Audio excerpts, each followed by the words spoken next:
Buenos días, tengan todos ustedes.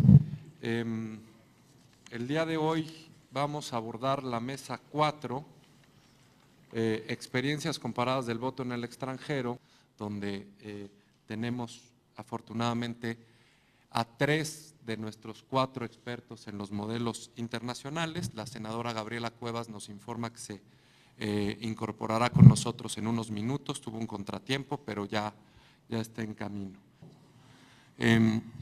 Ya vimos que en México, desde el 98, la Comisión de Especialistas, estaba aquí el maestro Durán, que nos platicaba acerca de los elementos que tomaron en cuenta, vieron cuáles eran los distintos modelos, que seguramente ahora vamos a tener unas pinceladas de parte de nuestros expertos, pero pues había distintos modelos y al final, ¿qué es lo que sabemos? Que el legislador eligió pues el modelo mexicano que evidentemente era único y no tenía nada que ver con el resto de los modelos que habían probado de mejor o peor manera su efectividad.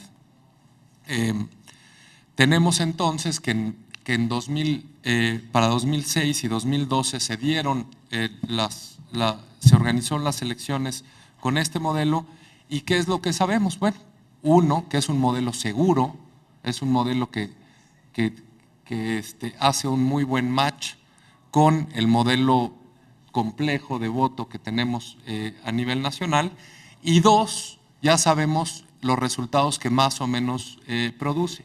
Y aquí creo que podría ser la primera pregunta a nuestros invitados, es decir, desde su punto de vista, ¿el IFE tiene posibilidades o cuál es la elasticidad del IFE para mejorar en términos administrativos sus tareas a fin de producir resultados distintos, o los resultados son inherentes al modelo elegido por el legislador mexicano? Y segundo, y eso me parece que ya aparece centralmente desde el título del seminario, es ¿qué se puede hacer para mejorar la legislación? Es decir, ya a diferencia del 2006, en donde el legislativo durante 6 años dijo, bueno, no, a lo mejor vamos a darle otra oportunidad a este modelo, a ver cómo resulta organizativamente y a ver qué resultados produce. Bueno, pues ahora el propósito de este seminario es, bueno, ya sabemos más o menos que sí hay que reformar la ley. Ayer se discutió mucho de esto, cuestiones interesantes, y entonces en ese sentido creo que para modificar o para plantear una reforma a la legislación, pues tenemos que abrevar de la experiencia internacional. Y entonces apuntaría, ya nada más para darles la voz a nuestros invitados, algunas preguntas que nos podríamos hacer. Y entonces, ¿qué es lo que podríamos preguntar y qué podríamos tener de la experiencia internacional? ¿Cómo se puede potenciar la participación? Esto me parece que es un consenso. ¿Cómo hacer compatibles los registros electorales con otras bases de datos de emigrantes? Lo que sabemos es que la base del registro de electores en México no se parece nada a cualquier base que tenemos de migrantes, pues una es muy grandota y otra es muy chiquita, no guardan correspondencia alguna. ¿Cómo podemos hacerla más compatible? ¿Tiene fundamento el temor que teníamos hace 6 años de que las autoridades migratorias aprovecharían el voto presencial para deportar a la gente? ¿Es esto una restricción que sigue estando en el pie que nos evita poder votar de manera presencial? ¿Cómo recomponer la relación de un país con su migración? ¿Tiene sentido en avanzar en modalidades postales ahora que el correo es en sí mismo un instrumento en desuso en la mayoría del planeta? ¿Están dadas las condiciones para un voto por Internet? ¿Cómo eliminar esta pues absurda expectativa de que los migrantes votarían con la misma elocuencia que quienes residen en territorio nacional, con circunstancias pues totalmente distintas, como teniendo que avisar 6 meses antes que lo quieren hacer, no teniendo campañas, no sabiendo quiénes son los candidatos a la presidencia cuando tienen que inscribirse, etcétera, etcétera. Cómo posibilitar las campañas en el extranjero sin poner en riesgo la aplicación de la ley. Y finalmente, cómo hacer que los migrantes experimenten la virtud de ejercer su sufragio y de participar políticamente en los asuntos de su país.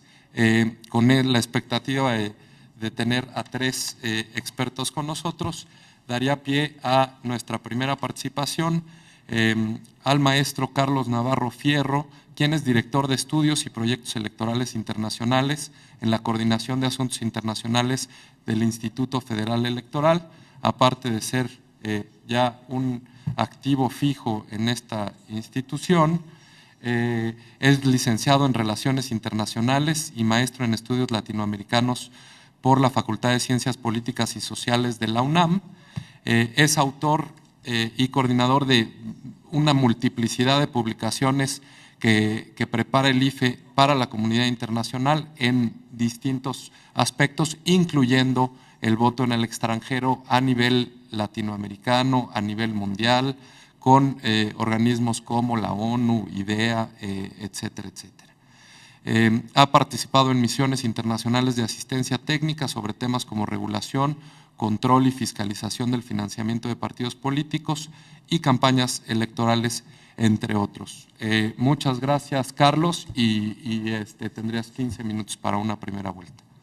Al contrario, Patricio, muchas gracias. Muy buen día a todos. Si bien soy de casa, empiezo, por supuesto, agradeciendo la invitación a las instituciones organizadoras. Es un gusto formar parte de este panel y tener la oportunidad de intercambiar con ustedes algunos conocimientos, experiencias y reflexiones sobre el tema del voto en el extranjero, particularmente ya sea, como todos ustedes seguramente lo tienen claro y como se ha estado reiterando a lo largo de estos días, como parte de un ejercicio, de un esfuerzo que se hace para contribuir al proceso de revisión y posiblemente de ajuste de un modelo que, si bien, como ya lo destacó Patricio, ha cumplido con su objetivo de garantizar plena confianza y certidumbre en la emisión del voto, también en la práctica ha mostrado ser uno de los más restrictivos a nivel internacional. Y justo con el propósito de perfilar un repertorio de los potenciales ajustes que se podrían incorporar, lo que he preparado para compartir con ustedes esta mañana de manera muy sintética, he agrupado con 10 puntos un conjunto de registros y de consideraciones que buscan ofrecer un panorama en perspectiva comparada sobre la regulación del voto en el extranjero, en el que seguramente podrán identificar algunas de esas variables y variantes de ajuste. Empiezo. La primera, voy a hacer un esfuerzo porque los 10 puntos que voy a mencionar de manera casi telegráfica puedan quedar comprendidos dentro de los 12 o 13 minutos que me restan. Primero, el voto en el extranjero es una práctica ampliamente extendida en todo el mundo. Hay más de 120 países ya hoy en día que cuentan con regulaciones expresas y la abrumadora mayoría de ellos ya las han sometido a la prueba de las urnas.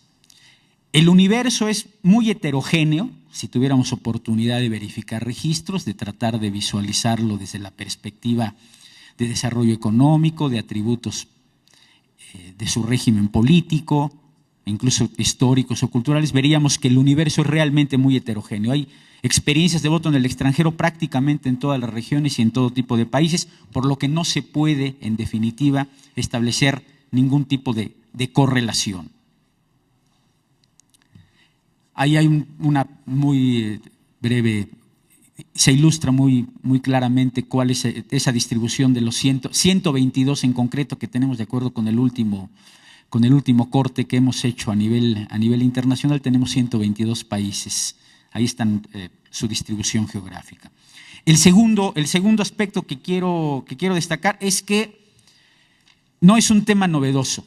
Su actualidad y relevancia se insertan en un contexto global favorable.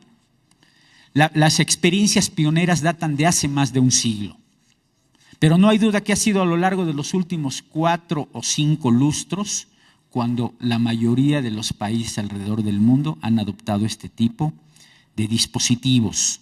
Hay un contexto favorable, subrayo, por la presencia de algunas tendencias de carácter global. La primera, muy obvia, es un resurgimiento, revaloración y ampliación sin precedente de instituciones, normas, prácticas democráticas, particularmente en la esfera electoral, que llevan a exigencias cada vez más importantes a propósito de la universalización del sufragio. Este es un registro importante a tener en cuenta, universalización del sufragio, pero también tenemos procesos de globalización, procesos de migración, un repunte impresionante en los procesos de migración internacional. Entonces, ahí hay un conjunto de tendencias de carácter global que crean un contexto favorable, un contexto de exigencia.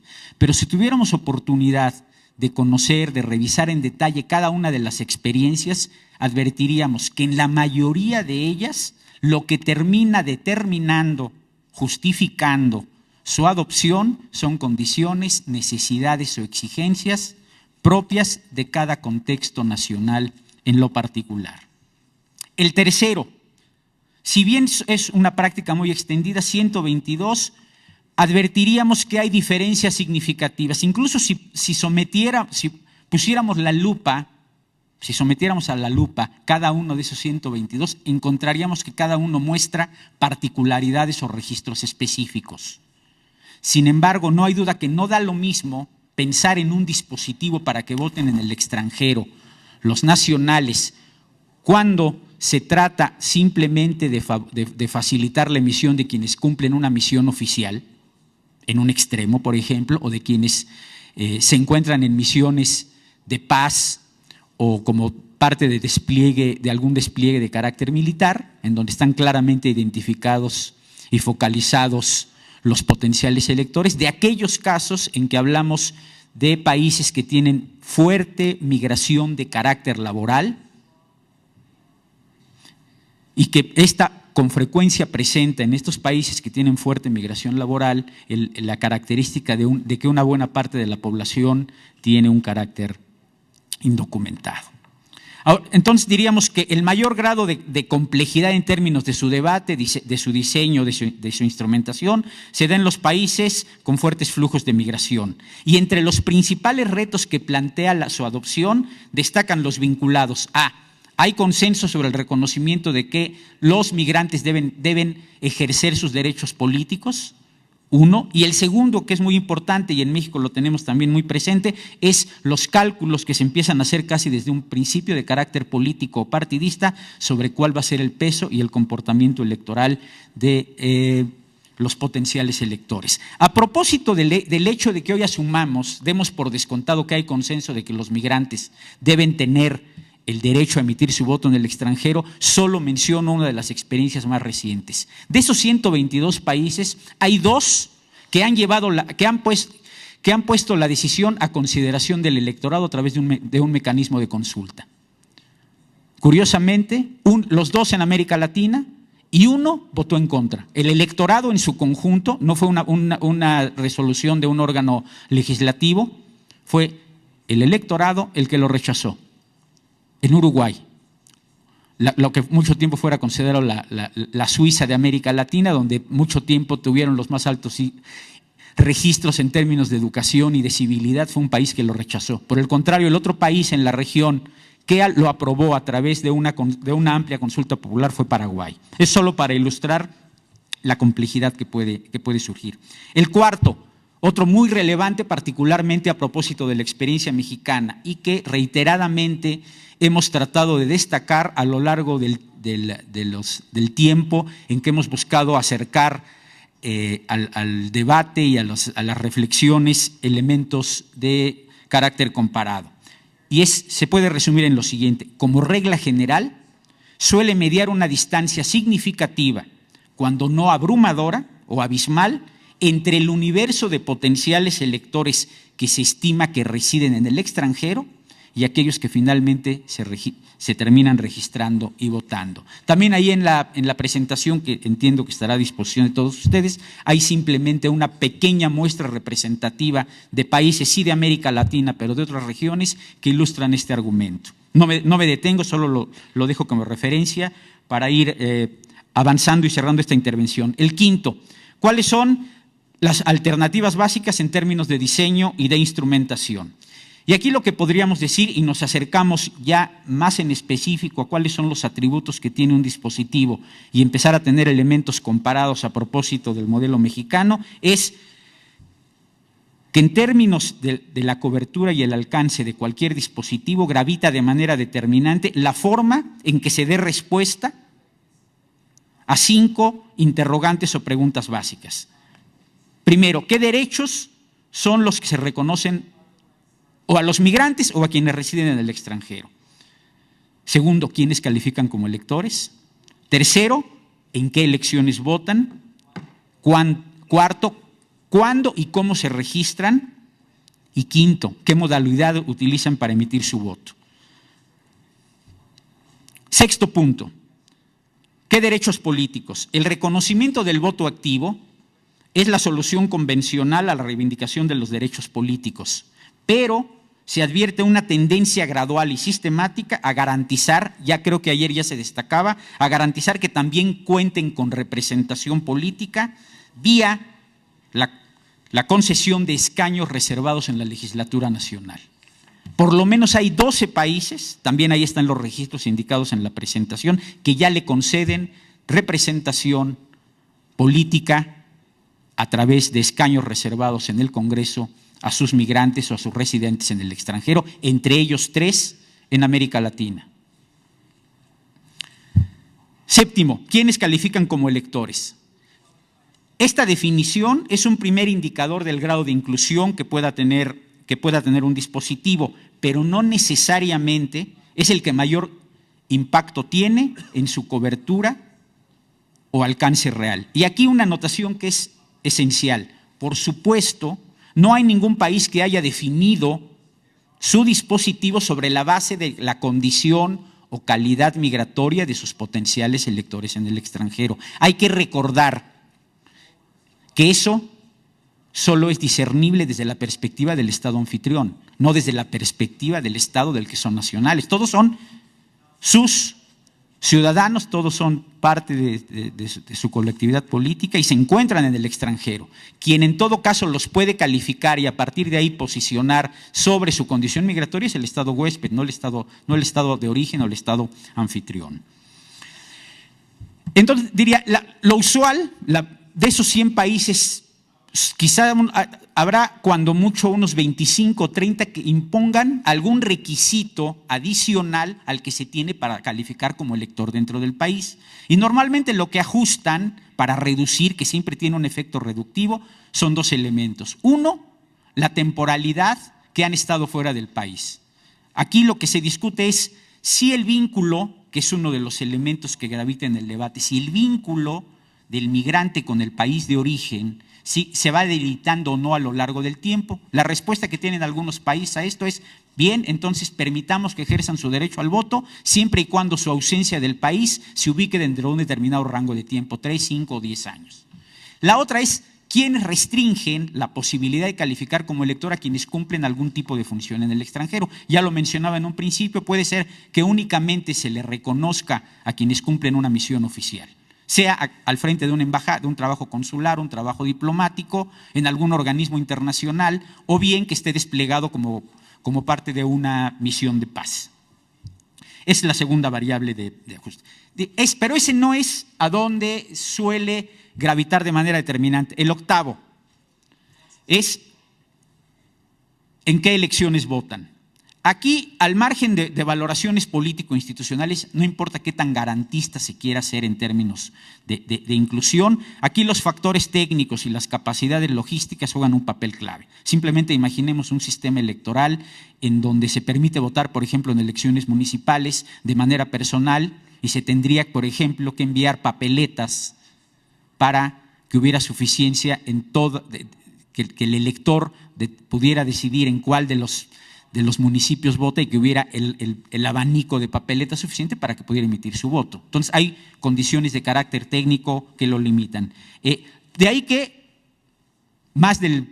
alrededor del 70% de los países lo limiten a elecciones de carácter nacional. Noveno, ya me acerco al final, ¿cómo y cuándo se registran? Y este es un elemento importante que pueden empezar a hacer algún tipo de correlaciones con el carácter restrictivo del modelo mexicano. Y aquí solo dejo indicado que los requisitos y procedimientos de registro pueden terminar imponiendo serias restricciones para ejercer y acceder y ejercer el derecho al voto. Uno, ¿qué documentos de identificación son requeridos?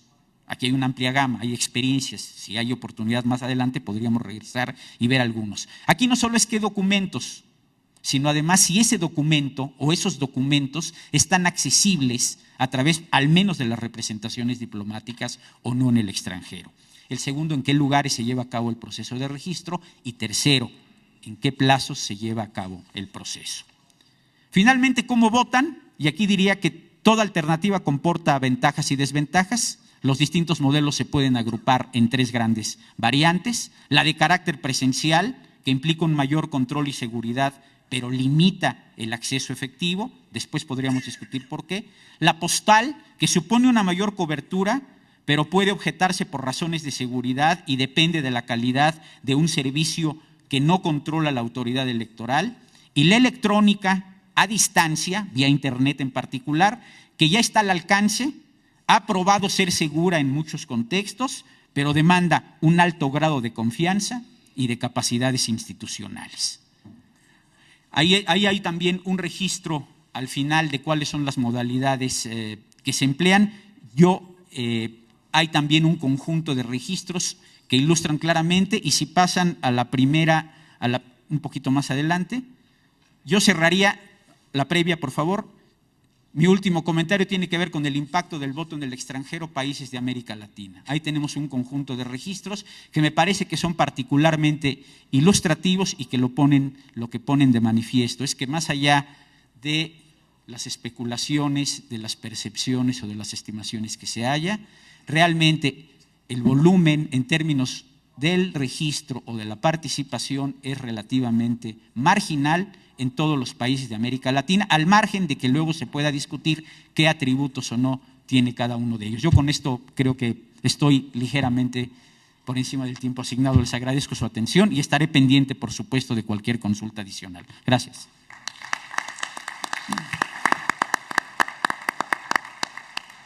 Muchas gracias, Carlos, por esta primera visión, yo creo que macro, que nos ayuda a situarnos en el tema. Creo que Carlos señalaba un asunto que es muy importante y está en el marco de referencia de este seminario, que es que el 3% de la población mundial, es decir, 214 millones de personas alrededor, no residen en el lugar del cual son nacionales. Esto, nos dice Carlos, ha producido 122 maneras de reconocer que estos migrantes, estos 214 millones de personas, tendrían derecho a participar políticamente. Ahora, viendo este bosque, ahora me gustaría concentrarme en dos temas, quizá, y no exclusivamente el tema de Canadá, que ya tiene una larga historia de esto, y también en uno de los temas que se señalaban, y creo que atiende a varias de las inquietudes que tenemos en México por parte de académicos y legisladores, que tiene que ver con esta restricción al tiempo de residencia en el exterior para mantener el derecho a votar, de los cuales Canadá es precursor. Y para ello, y evidentemente muchas otras cosas más, tenemos también a un viejo amigo del Instituto Federal Electoral, quien es Jean-Pierre Kingsley, quien fue presidente de la International Foundation for Electoral Systems y director general de Elections Canada.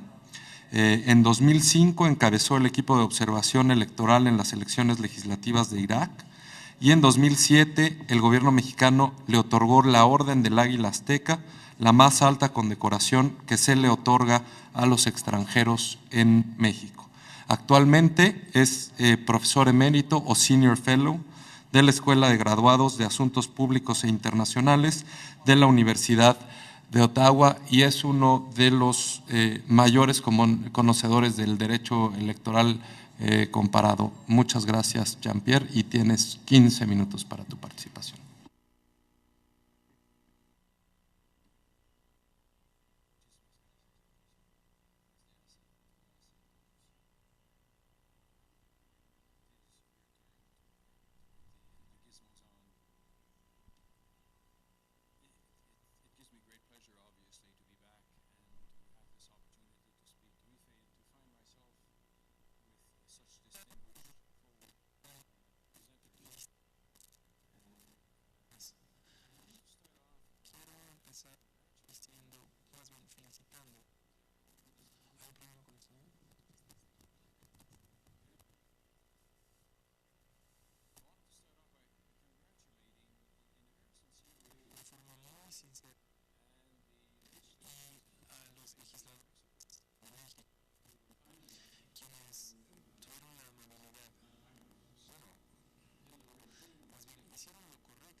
Éxito muy mitigada. No es que el sistema estuviera mal en esencia, las razones por las que el sistema estaba limitado, como existen razones en México por las cuales el sistema parece estar limitado, pero en términos de lo que yo esperaba, bueno, es el número de canadienses viviendo en el extranjero. Regresaré a las figuras, a las cifras después y entenderán por qué fue una decepción, especialmente para los funcionarios electorales canadienses, donde esperábamos que muchos canadienses saltaran ante la oportunidad de participar en la vida del país, aunque estuvieran viviendo en el extranjero.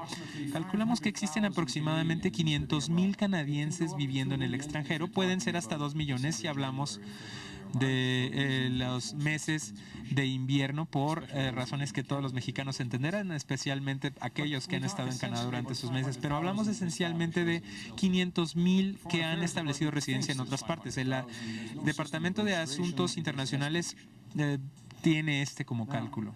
Just so you understand, the history of Canadians voting abroad, having the right to vote, is very recent.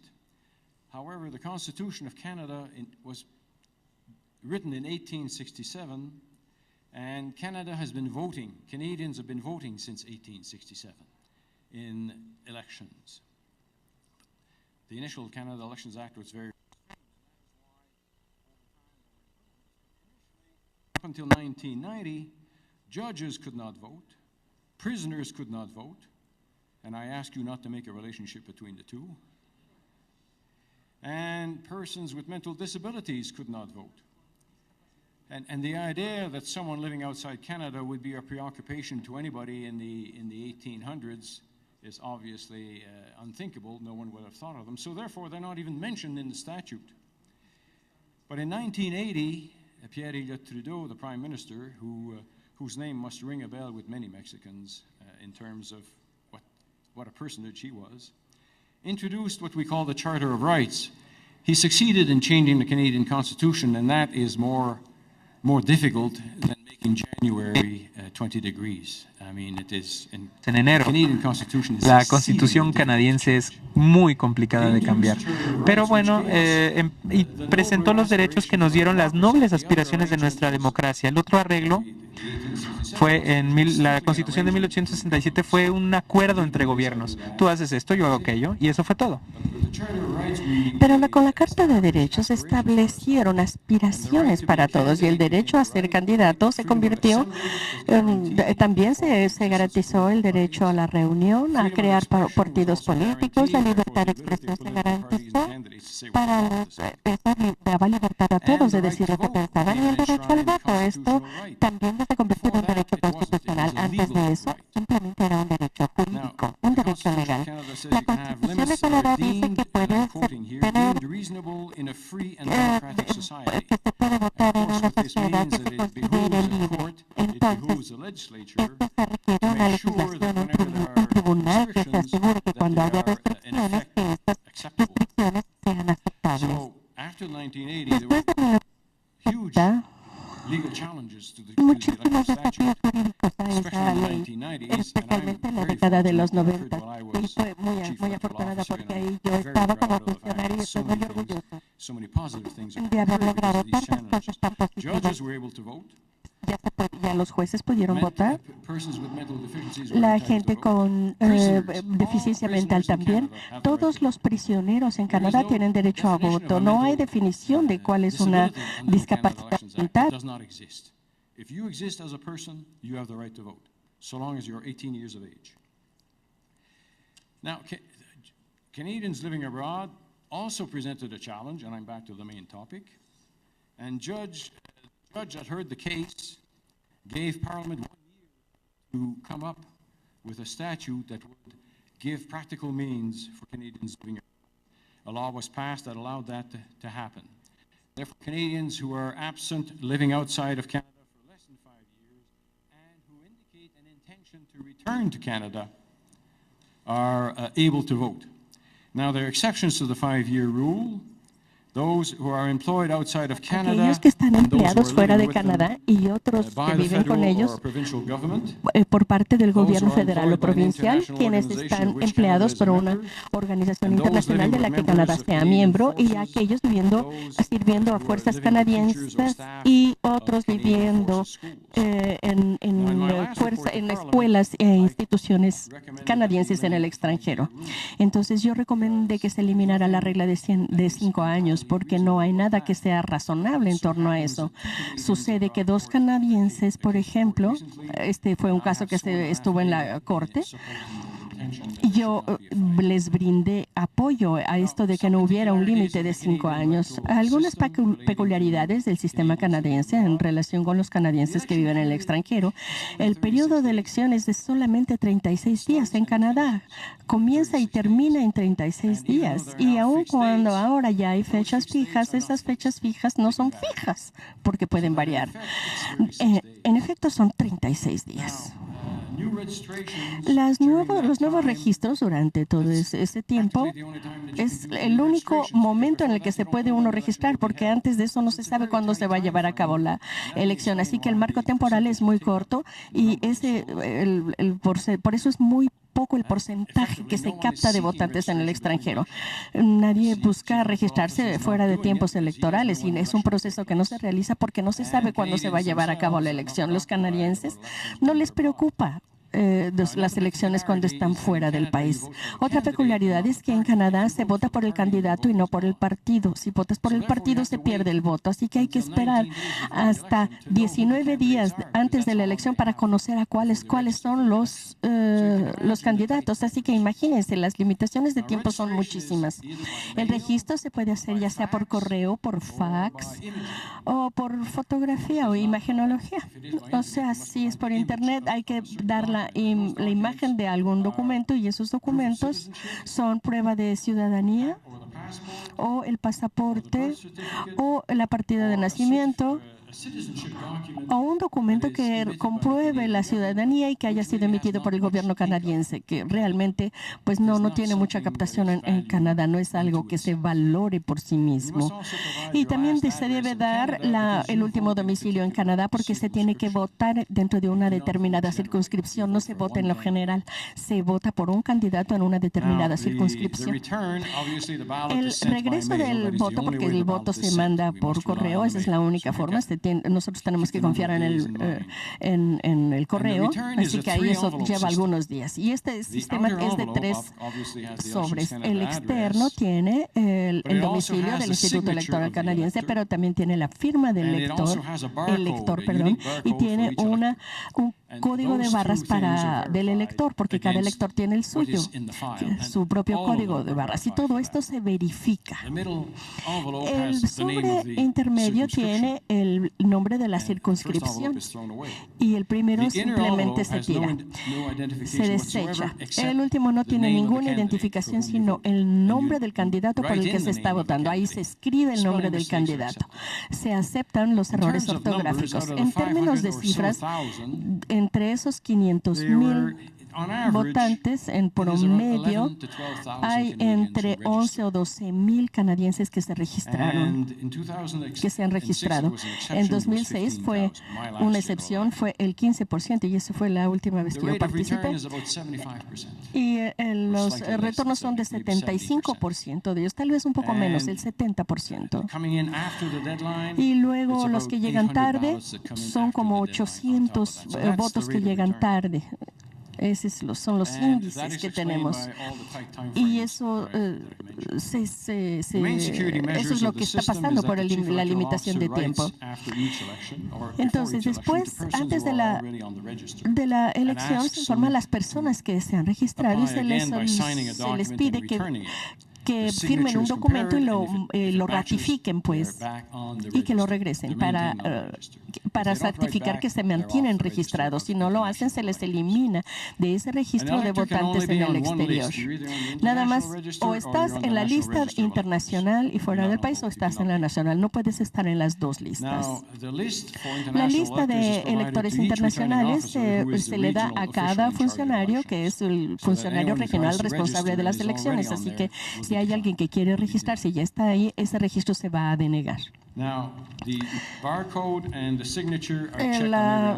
El código de barras y la firma se revisan en cada cuestión, en cada evento. Todo esto, cuando yo vivía ahí, cuando yo fui funcionario electoral durante 17 años y hacía funcionar este sistema, todo lo que yo escuchaba y partiendo de las excelentes presentaciones que se han hecho tanto el día de ayer como el día de hoy, creo que sería muy adecuado promocionar en los medios españoles, que el IFE se promocionara fuera de México en español. Yo creo que sería menos objetable si está en los medios de habla hispana, y tal vez tener una forma de aplicación como parte de ello, de solicitud, para que cada quien lo pueda recortar del periódico si es que aparece en el periódico, y también explorar o explicar a otros medios por medio de los cuales los mexicanos puedan tener acceso al formato. Esto puede ser por los medios impresos. Otra cosa que yo hice en alguna ocasión fue promocionar en los medios canadienses el voto internacional, haciendo que los canadienses entendieran. Si yo tengo un pariente que está en el extranjero, yo debo informarle acerca de esta capacidad, porque en México todo el mundo tiene parientes. Tal vez el 68%, 62% creo que fue lo que se mencionó ayer, tienen un pariente en el extranjero. Entonces esto ayudaría a promocionar el voto. Poner en el portal web del gobierno, de las diferentes dependencias gubernamentales y por supuesto del IFE, una liga que les lleve a promocionarse en todos los medios que utilizan los jóvenes ahora, todos esos aparatitos que están funcionando, así promocionarse, darles a los partidos políticos la oportunidad de verificar todo lo que llega. Los partidos políticos tienen que formar parte de esto todo el tiempo, y también asegurar que el nombre nada más aparezca en una sola lista. Esa es una verificación que resulta muy fácil. Sería muy difícil, mucho más difícil para un mexicano que vive en el extranjero votar que para el mexicano que vive en México. Registrarse lleva más actividades y requiere más tiempo. Si es en papel, lleva más tiempo. Es un método diferente. De esto quiero hablar después. Me parece que la prueba que debe aplicarse es la siguiente. Todo mexicano que vive en el extranjero ha tenido la oportunidad razonable de conocer que tiene derecho al voto, cómo registrarse y cómo votar para una elección. La prueba tiene que ser esa. La prueba no tiene que decir cuál es el índice de captación. Las variables son tantas que no se pueden percibir en su totalidad. Desde mi perspectiva, el trabajo del IFE es extenderse por todos los medios posibles. Algunos de ellos ya los he identificado, pero eso depende de cada elector. Cada elector debe responder porque finalmente así está ocurriendo en todo México.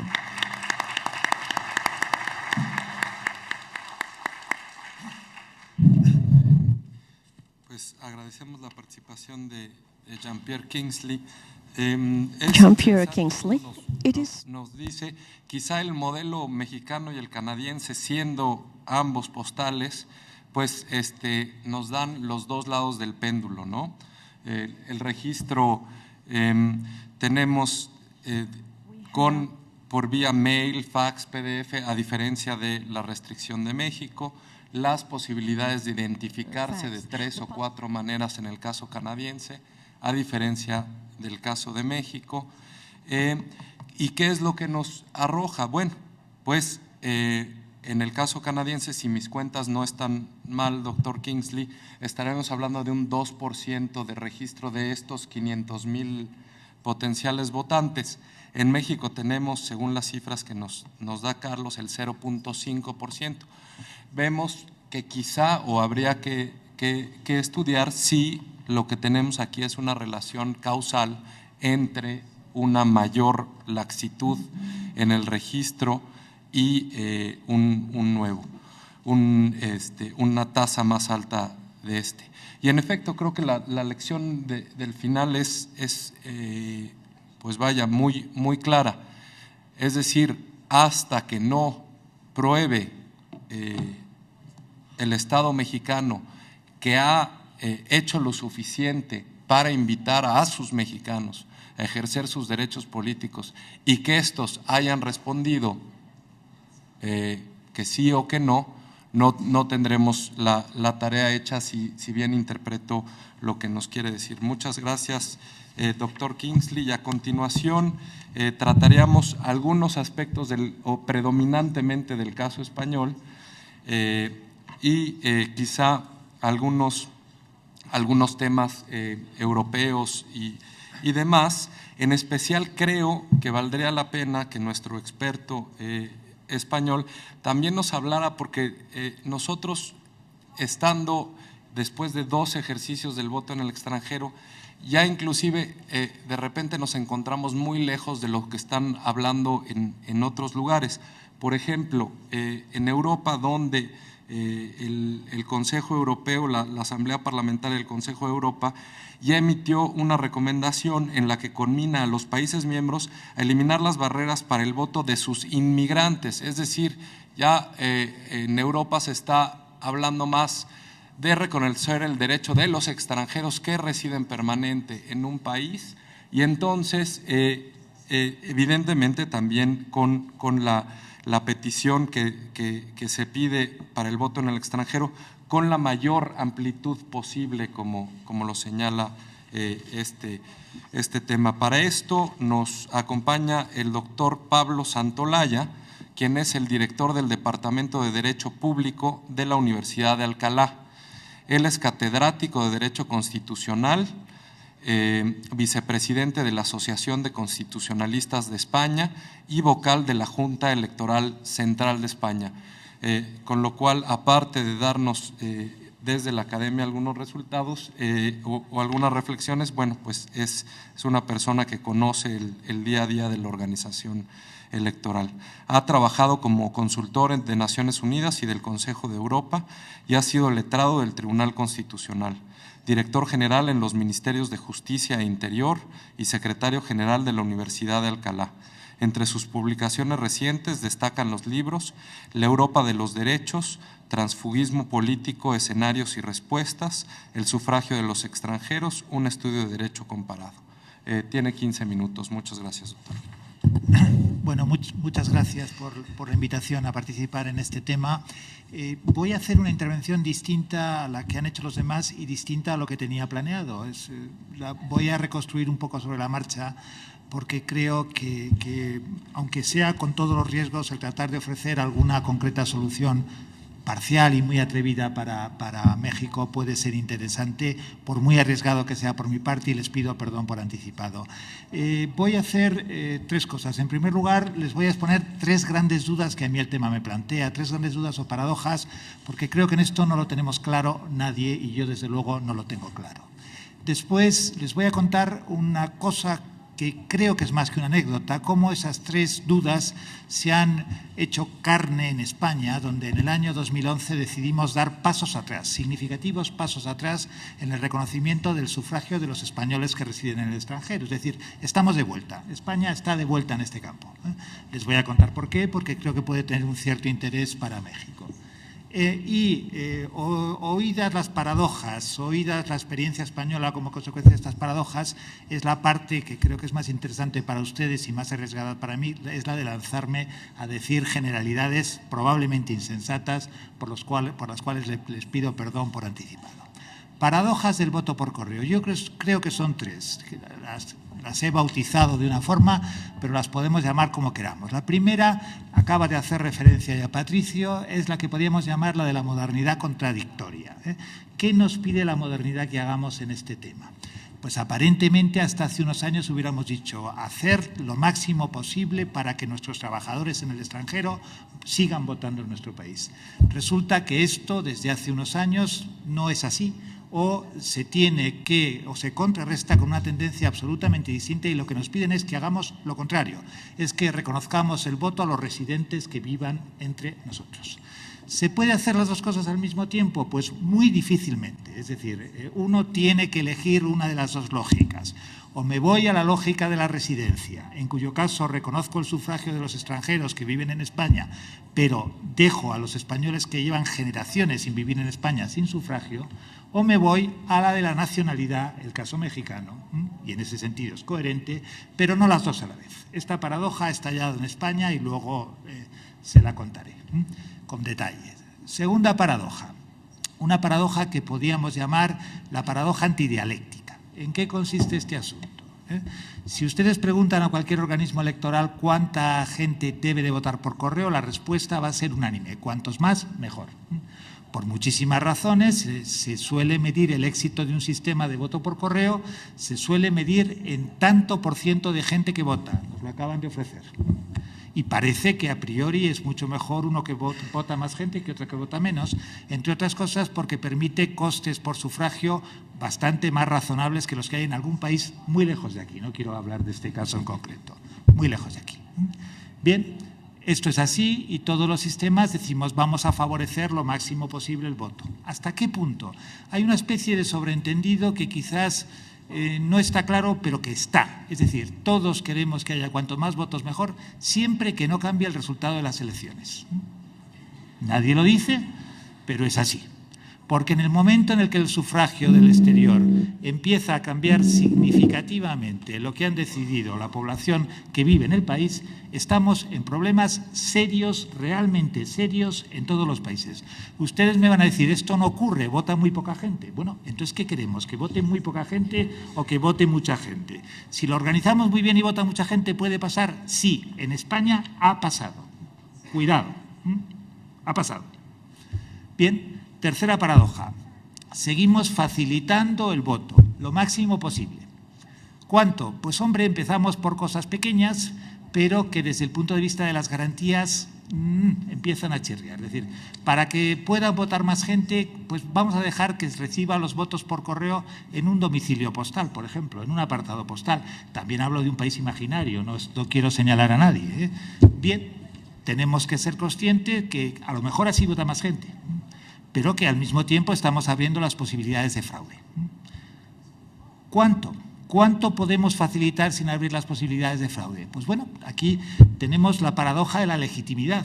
Si legitimamos teniendo muchos votos, a lo mejor estamos generando dudas sobre el funcionamiento del sistema. Y está escrito, y muy bien escrito por un autor suyo, que el voto por correo es un voto potencialmente sospechoso en todos los sitios, y está también escrito que el voto en el extranjero genera todo tipo de incredulidades a las fuerzas políticas. Es decir, que a lo mejor un pequeño agujero de déficit democrático provoca un gran problema, aunque en tanto por ciento sea pequeño, para el conjunto del sistema en pérdida de legitimidad. Entonces, el asunto es, ¿vamos a montar un asunto de este tipo para que sea más legítimo, si al final para que vote poca gente pierde mucha legitimidad el sistema, o nos quedamos quietos?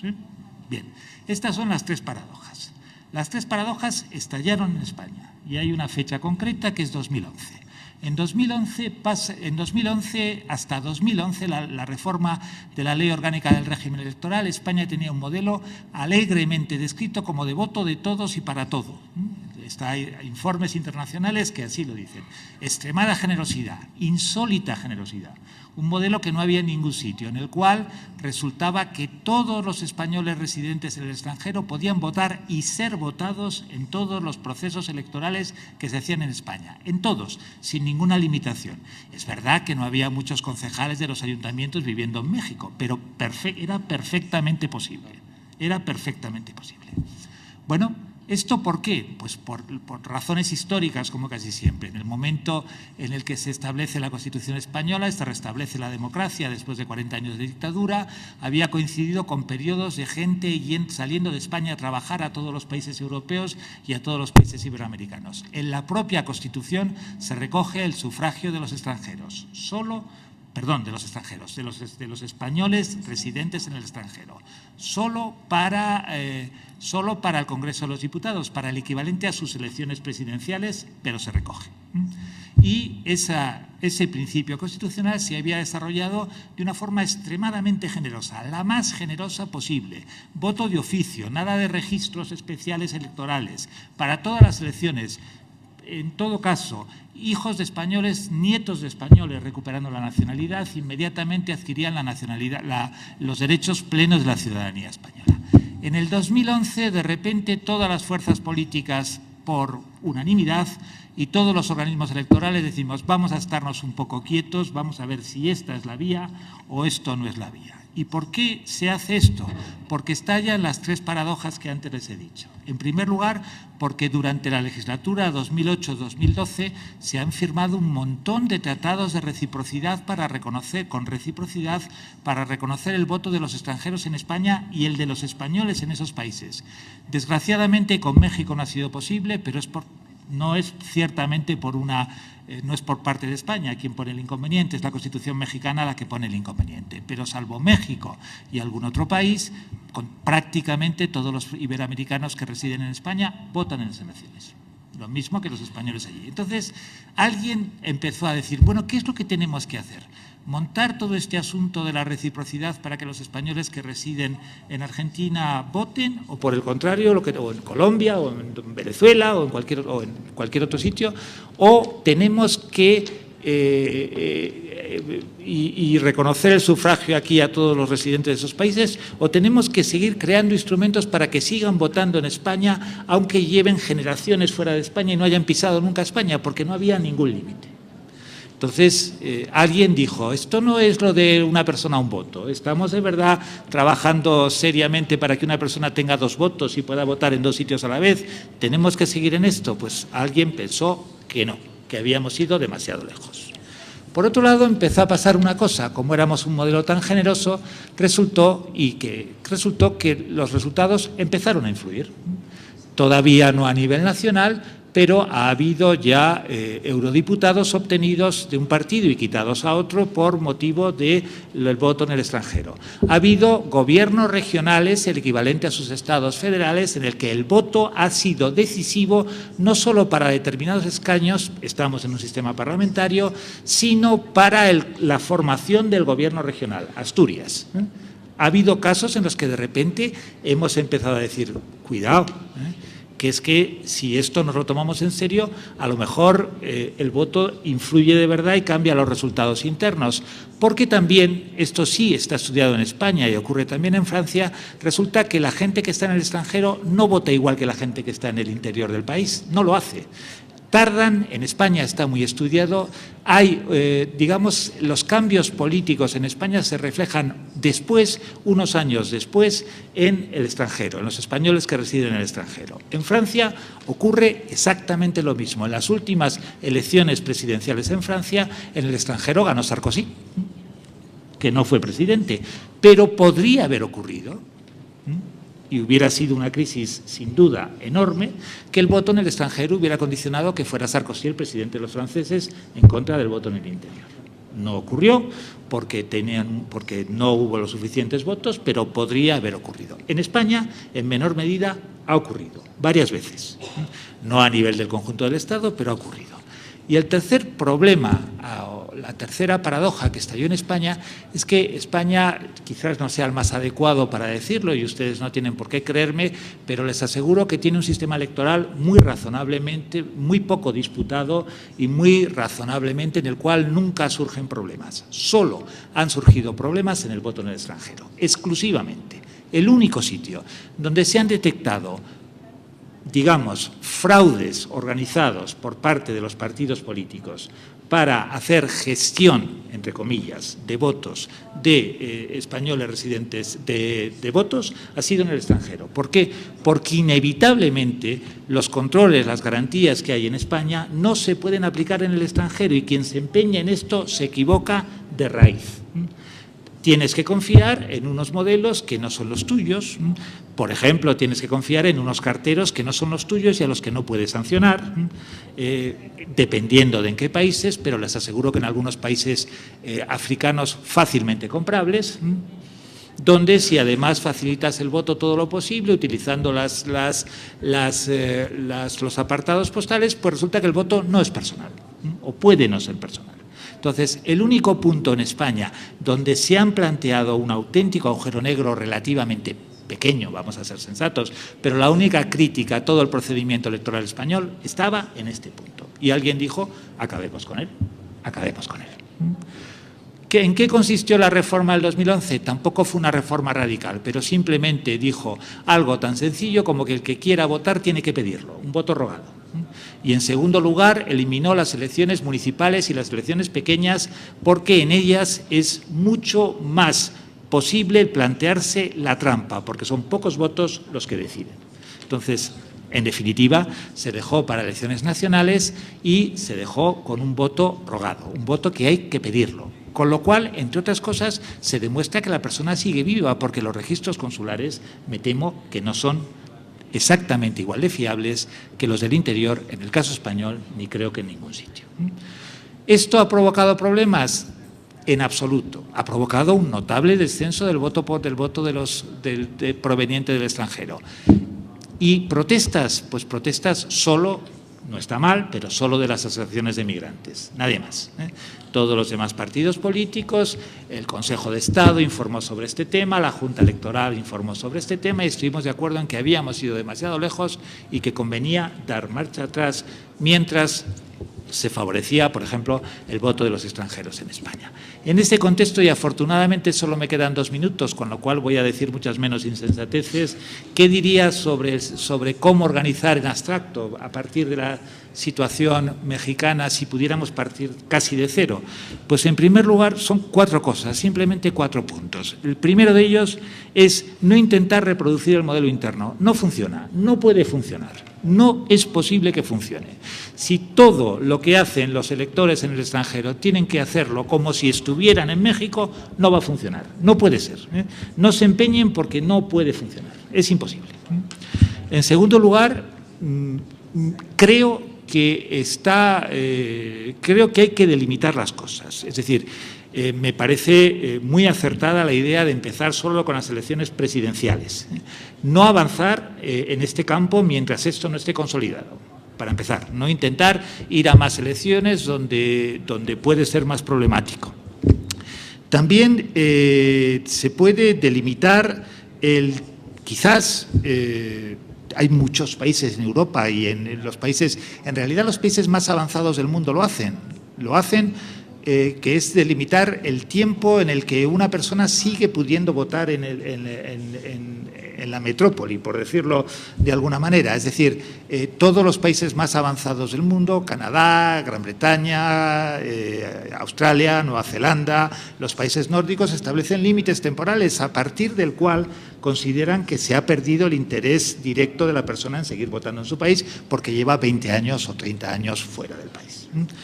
En tercer lugar, yo no tengo ninguna duda que un procedimiento de voto en el extranjero tiene que utilizar la estructura que ese país tiene en el extranjero. No tengo ninguna duda. Entonces, lo que produce un asombro infinito, y permítame que se lo diga, meterme en camisas de 11 varas, es cuando alguien lee el Código Federal mexicano, esta parte del sufragio se cita la palabra embajada una vez.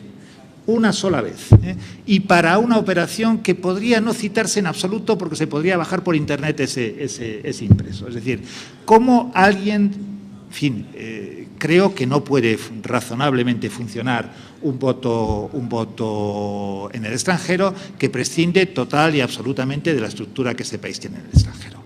Y por último, en cuarto lugar, y ya por meterme en el peor de todos los problemas posibles, vamos a ver, ustedes tienen, visto desde fuera, una estructura que permitiría investigar muchísimo. Es decir, tienen sus emigrantes concentradísimos en unos sitios muy determinados, se sabe dónde están, que coinciden con una red de consulados. Texas tiene 11 consulados mexicanos, si no me equivoco, y un tanto por ciento altísimo de los inmigrantes mexicanos. No se empeñen en esas condiciones, no se empeñen en hacer un único modelo. Esto no tiene nada que ver con Egipto, de donde vino un solo voto en las últimas elecciones. Llegó un voto. Por cierto, no quiero señalar con el dedo, pero aparentemente ni siquiera los diplomáticos mexicanos votaron en esas elecciones porque hay un voto. Llegó un voto. Entonces, no se empeñen en organizar el mismo sistema para Texas que para Egipto porque no tiene sentido. Nada más, muchas gracias.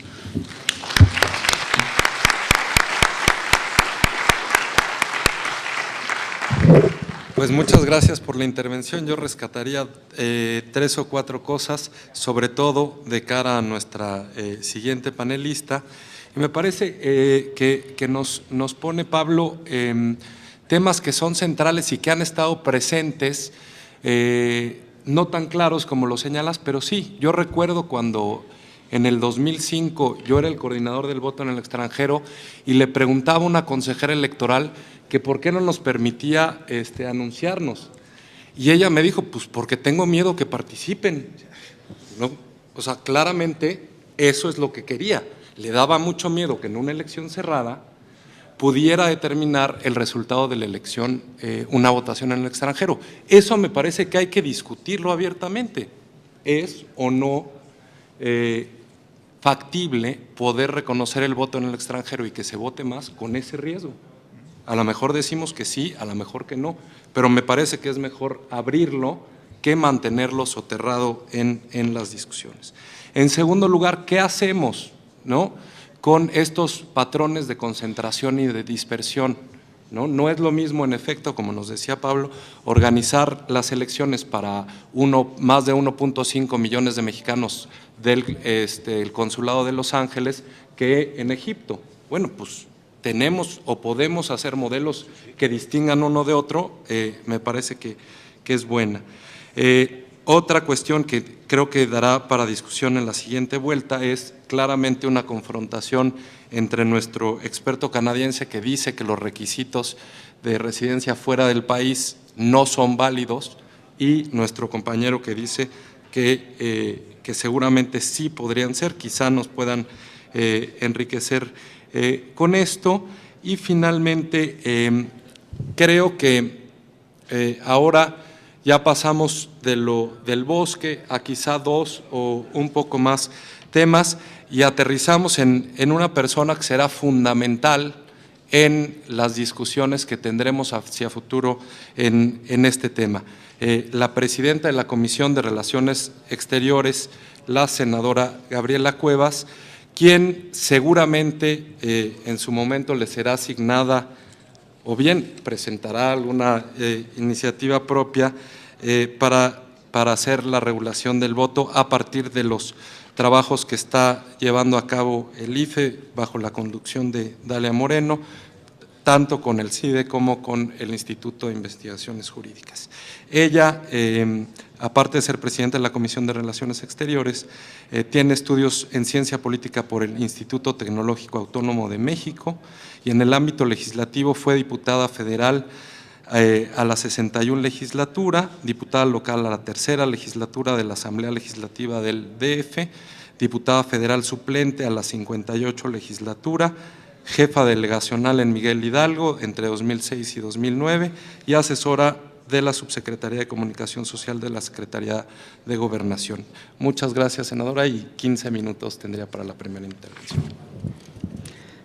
Muchas gracias por la invitación a participar en este ejercicio que creo fundamental. Contrario a lo que a veces pensamos, pues los legisladores no tenemos el monopolio ni de la iniciativa de leyes y mucho menos de las ideas para crearlas. Así que me parece un ejercicio muy interesante en el que espero podamos llegar a buenas conclusiones que abonen, yo sí espero, a una mayor participación electoral de quienes son mexicanos residiendo en el extranjero. Para el Senado de la República y en particular para el Grupo Parlamentario de Acción Nacional, los intereses de los mexicanos en el exterior son una prioridad. ¿Esto por qué? Pues porque no es que las personas dejen sus derechos políticos cuando salen de las fronteras de nuestro país. Estamos convencidos de que el ser mexicanos no se pierde por estar residiendo en algún otro lugar. Por el contrario, los vínculos permanecen, nuestras tradiciones se siguen ejerciendo y sin duda tenemos la expectativa de algún día regresar a nuestro país o por lo menos de que nuestros compañeros estén regresando a sus comunidades. Es muy rara la persona que decide migrar por gusto, así que esperamos desde Acción Nacional que en todo momento encontremos los mecanismos legales para hacer efectivos los derechos de nuestros connacionales. Las comunidades mexicanas que radican en el extranjero han incrementado de manera contundente, sobre todo durante el siglo XX, donde se ve reflejada la trascendencia que la migración tiene en el desarrollo de nuestro país. Es importante destacar los flujos migratorios que existen entre México y Estados Unidos, ya que estos han creado múltiples impactos que se perciben en todos los ámbitos sociales, culturales, económicos y políticos de nuestro país. En lo que respecta a la parte política, observamos que la elección del 2 de julio de 2006 marcó el inicio de un ejercicio electoral sin precedentes en la vida política mexicana. Por primera vez se realizaron elecciones fuera del país. Tanto en las elecciones de 2006 como las de 2012, generaron grandes expectativas en torno a la participación de los millones de mexicanos que viven en el extranjero.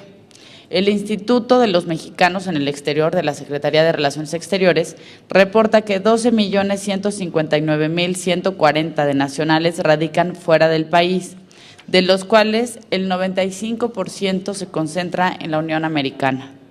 Sin embargo, el problema de percepción radica en que la participación de los millones de mexicanos en el exterior depende de varios factores. Uno de ellos era contar con documentos para corroborar un domicilio en los Estados Unidos y lo difícil que resultó poner en práctica una costosa maquinaria electoral por medio del correo tradicional. Así, del universo de posibles votantes en 2006, de estos más de 12 millones que comentaba, se recibieron únicamente 32.632 votos. Y estas cifras se repiten en la elección pasada, en 2012, este año, cuando el número de votos emitidos en el extranjero ascendió tan solo a 40.714. La complejidad del mecanismo de participación no ha propiciado los incentivos para registrarse y salir a votar. A fin de ser registrado en el listado nominal de electores residentes en el extranjero, los potenciales votantes debían enviar por correo certificado su solicitud, asumiendo primero los costos de este envío. Posteriormente, el IFE enviaría a aquellos solicitantes aceptados un paquete con la boleta electoral, la cual debe ser marcada y remitida de vuelta por correo certificado, aunque los gastos en esta ocasión corrían a cargo del instituto. No obstante, nada garantizaba que el paquete llegaría a su destino a tiempo para ser tomado en cuenta en la contabilización final de los votos. De lo anterior se deduce que el procedimiento y los mecanismos para votar en el extranjero son perfectibles y pueden ser renovados a fin de obtener mejores resultados y, sobre todo, una mayor participación en los procesos electorales a futuro.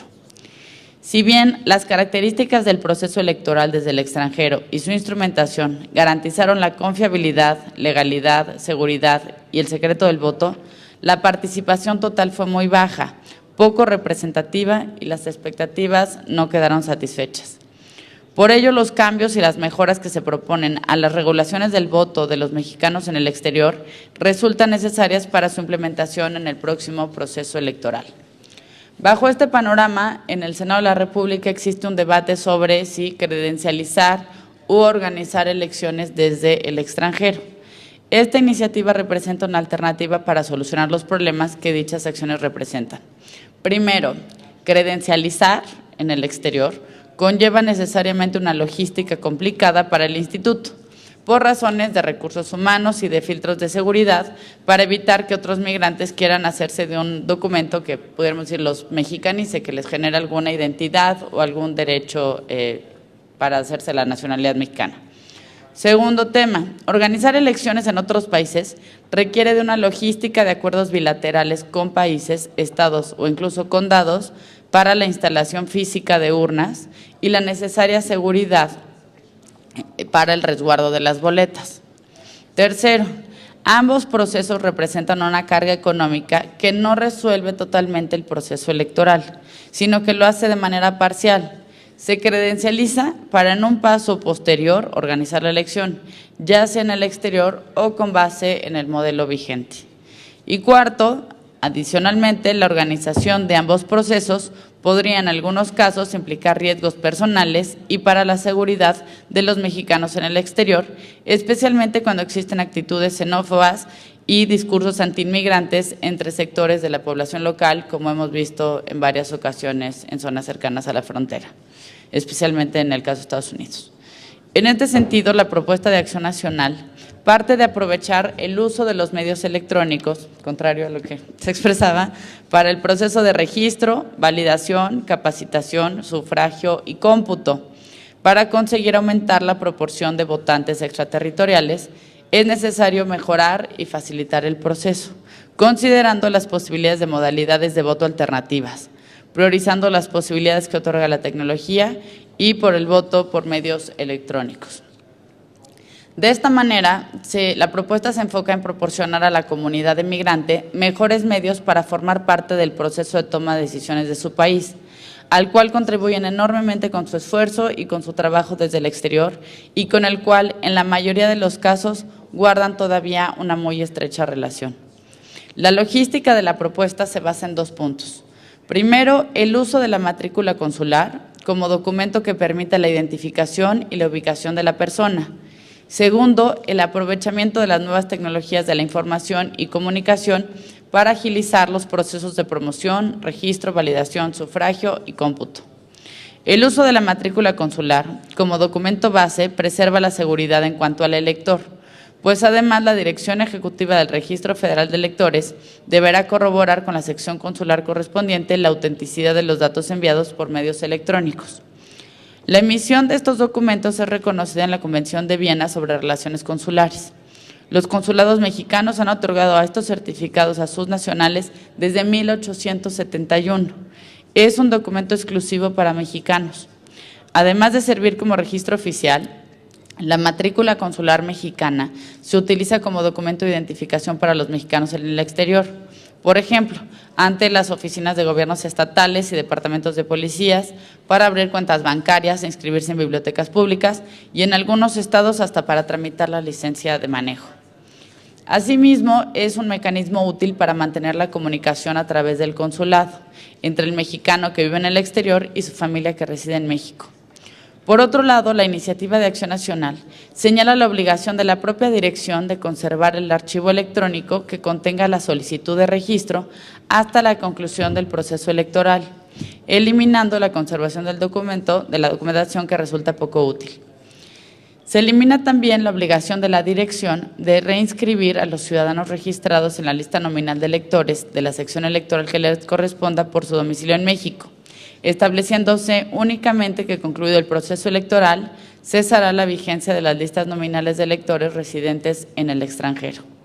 Así, para los siguientes procesos electorales, los ciudadanos que ya votaron desde el extranjero tendrán la obligación de actualizar su ubicación, ya fuese para reincorporarse a la lista nominal nacional o para registrarse nuevamente como elector residente en el extranjero.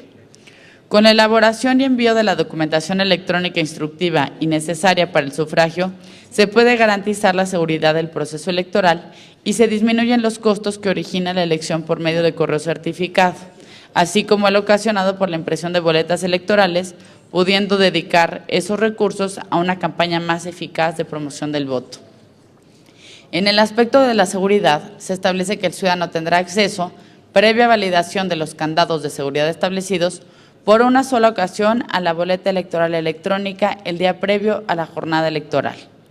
Asimismo, y para evitar suspicacias, la propuesta señala que las 0 horas del día de la jornada electoral, el mecanismo electrónico para que los mexicanos que residan en el extranjero será bloqueado de manera que no puedan emitirse más votos.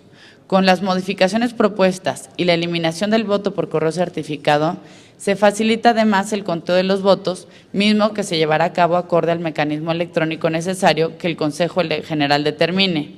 Se elimina también el conteo o cómputo de votos por distrito electoral, facilitando la labor que se llevará a cabo por país. Para concluir, quiero señalar que la oportunidad de utilizar los mecanismos electrónicos y con ello disminuir el costo de la elección extraterritorial contribuirá a la eficacia de la labor electoral en el extranjero, pudiendo distribuir de una forma más eficiente los recursos que se destinan para este fin y fortalecer así la participación de los mexicanos, que a pesar de radicar fuera de nuestro país, contribuyen a su desarrollo y tienen un vínculo innegable con su patria. Muchas gracias.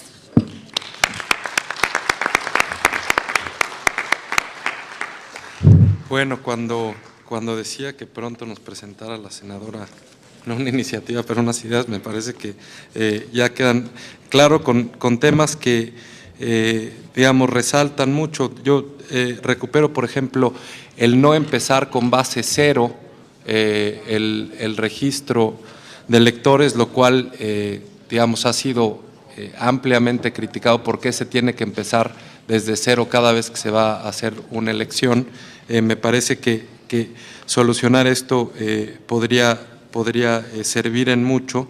Habría que estudiar, ¿no?, cuántos son los votantes que votaron en 2006 que lo volvieron a hacer en 2012. Quizá eso el Registro Federal de Electores nos pueda dar luces respecto a si se trata de un voto a lo mejor un poco recurrente o son nuevas cuestiones.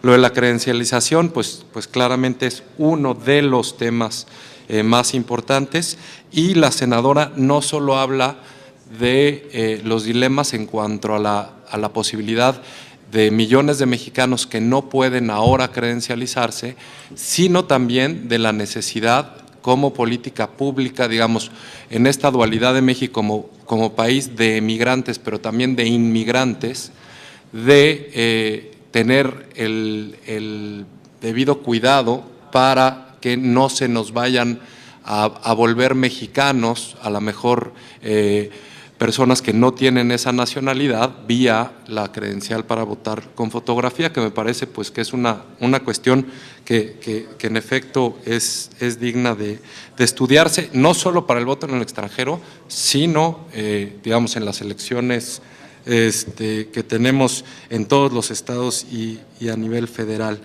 Y demás, hay muchas preguntas, entonces ya mejor no hablo y pasaría, si les parece bien, a una segunda ronda. Lo que les propongo es leer algunas de las preguntas para que las tomen en cuenta en esta segunda participación, que les rogaría que no pasara de 5 minutos, en el entendido que ya nos estamos comiendo un poco del tiempo de la próxima mesa, pero creo que el hecho de tener a estos 4 panelistas pueda justificar por parte de los organizadores un poquito de retraso.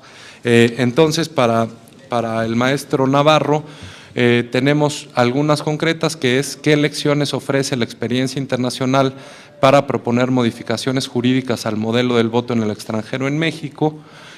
Aunque los universos de posibles votantes sean heterogéneos, ¿acaso la experiencia internacional comparada no permite identificar correlaciones entre los modelos de votación y registro y la participación de los residentes en el extranjero?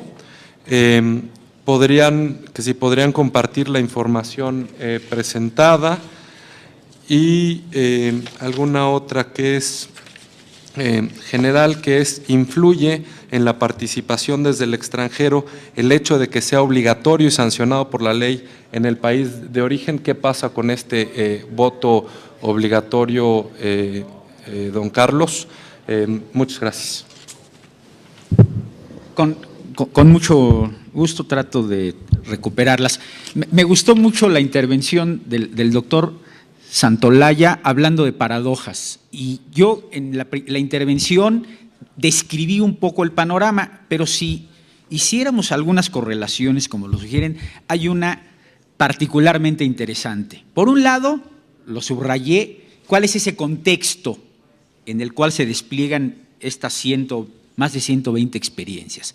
Hablaba de un contexto de revaloración y extensión sin precedente de instituciones, prácticas democráticas. Sin duda hay una prédica en favor de la universalización del sufragio a escala internacional. Pero al mismo tiempo, y cuando hablaba de un importante repunte de flujos migratorios, también de escala internacional, ya el maestro Vallados dio la cifra oficial de más de alrededor de 210 millones de personas viviendo fuera del país en el que nacieron. También lo que ocurre, y si vemos con detalle, no se puede entrar con detalle, es un endurecimiento de las políticas de los principales países receptores de migración. Y esto hace más acentuada la paradoja.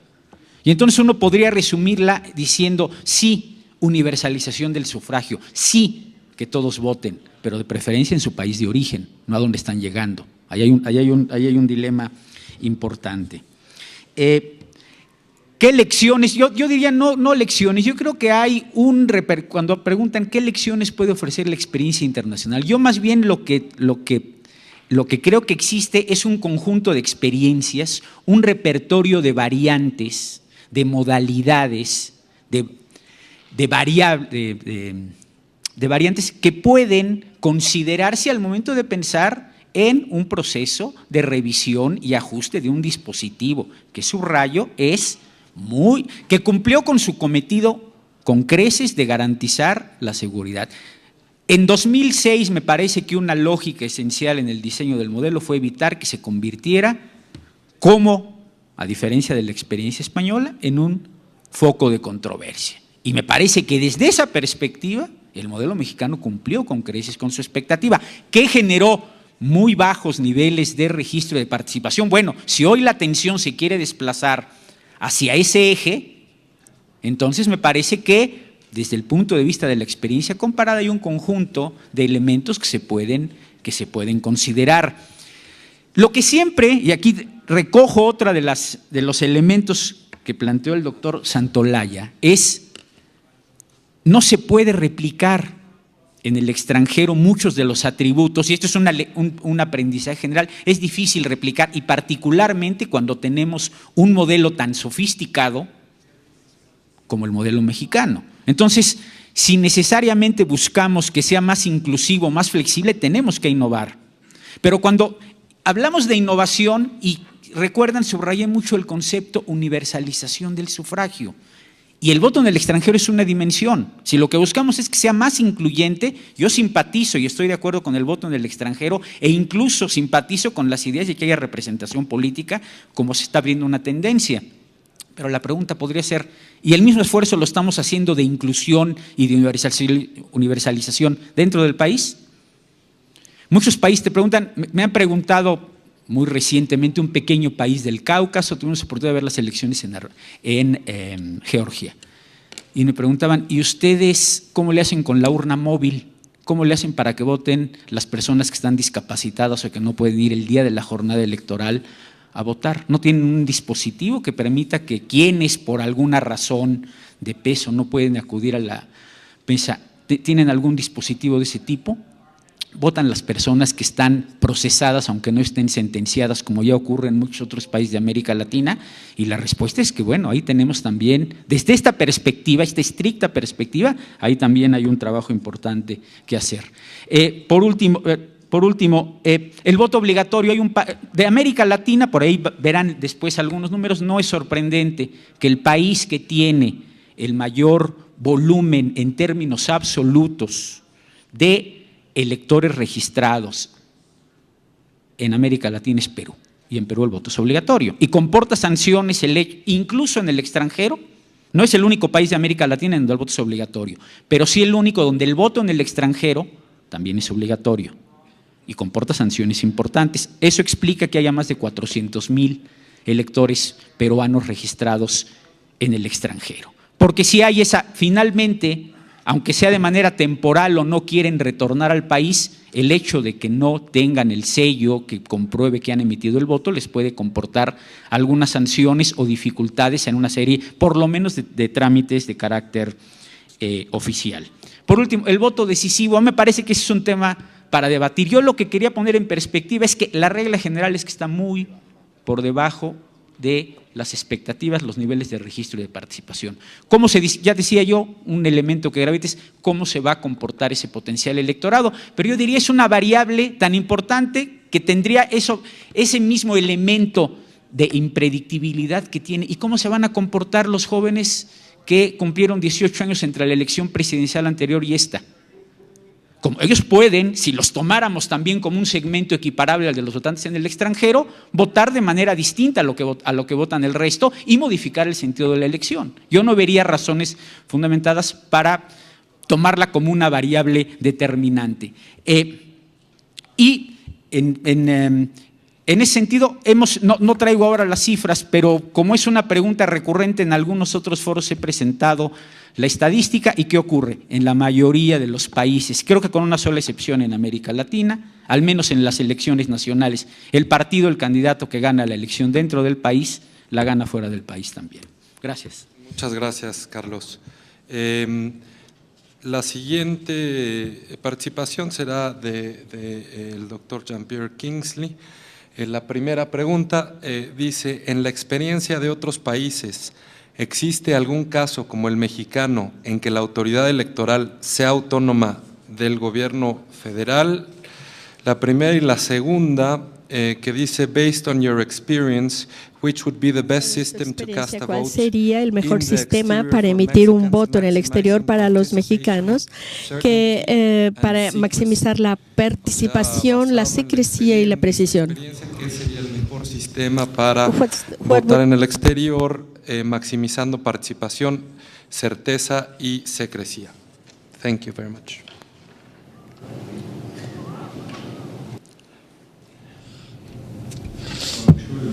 Estoy segura de que Carlos podría responder en términos de cuántos países tienen cuerpos electorales independientes. O sea, yo creo que hay varios. En términos de las cifras no puedo decirlo, pero desde luego Canadá y México tienen no solamente organismos autónomos, sino autoridades totalmente independientes que son responsables de las elecciones y de la administración del sistema electoral y también del voto en el extranjero. Lamento que no haber entendido la pregunta en inglés porque estaba yo escuchando a los intérpretes, entonces me distraje. ¿Hay alguien que pueda hablarme en francés o qué pasa? Si entendí correctamente la pregunta, lo voy a repetir. In the exterior for Mexicans, maximizing participation, certainty and secrecy.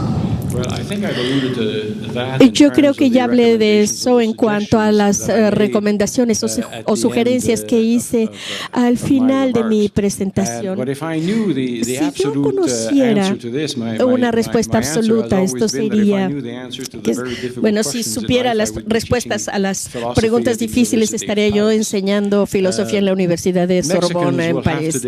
Los mexicanos tendrán que diseñar un sistema. Ayer escuché la pregunta de que no hay sistema, el tema de que no hay sistema ideal, pero creo que sí lo hay. Hay un sistema ideal para México, hay un sistema ideal para los canadienses. Depende de México diseñar ese sistema, pero tendrán que llegar a la conclusión de qué tan lejos quieren llegar en términos de riesgo. Y yo les sugiero que el riesgo sea exactamente igual que el de los mexicanos que viven en México en cuanto a la certeza en el sistema. Hay que darles la misma certidumbre a todos los que viven en el extranjero y los que viven localmente. Ese es el caso. No pueden tener un sistema que esté sujeto a mayores riesgos, porque eso pudiera ser como Pablo lo dijo. ¿Qué pasaría si esos votos del extranjero determinaran el resultado de la elección? Habría que hacerse esa pregunta porque podría pasar. ¿Y qué hacemos? No puede ser que ese voto sea menos válido que alguien del que vive en el país. No podemos tampoco dividir en dos los votos que llegan del extranjero.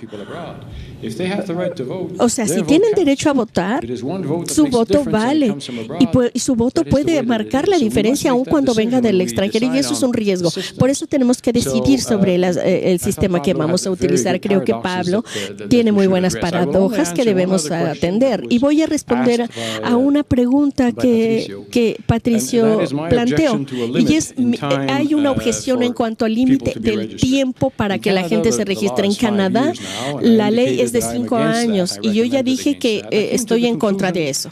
Pero llegué a la conclusión de que si eres un canadiense que vive en el extranjero y manifiesta querer volver a Canadá, eso significa que todavía se está preocupado por el país y entonces la Constitución le da derecho al voto.